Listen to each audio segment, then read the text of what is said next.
So it got to the point when they were taking the bloods out of the PICC line, I could feel it vibrating up my arm.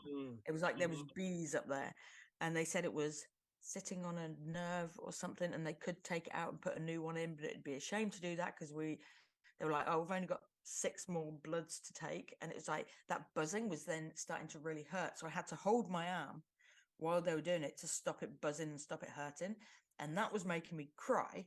And so on the last 2 or 3 bloods, they said, all right, we're going to take it out of your arm. Right. And she tried to get a line in. Now my I can't remember the name of the vein. I think it's ACF they call it, but it's the main big chunky one in your elbow crease. And mine is scarred to fuck from the paramedics having to use them so often. And so if I can avoid it, Sorry, pardon me? I just called you a junkie.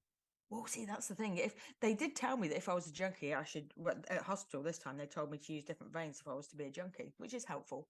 That's So nice yeah, of them. no, it's good advice, But so because they're so scarred, I try not to use them. And they said, "Oh, we're going to have to because we need to get some."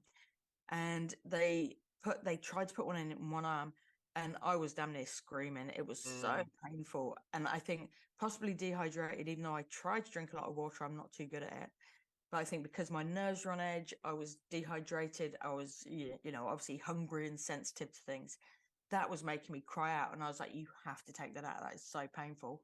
So they went to the other arm, the one that had the PICC line in, but tried to take it from the vein out of that one. And I was screaming again on that. They managed to get, because what was happening with the PICC line when they were trying to get the blood out, I'm bouncing around because I got all excited with these tangents. When they were trying to take blood out of the PICC line, when that was vibrating and hurting, what was also happening is they were pulling on the syringe, trying to get blood out, and nothing was coming out. So they were like pumping it, really pulling, trying to get blood out. And they would get a little bit, but it was like nothing was coming out of my body.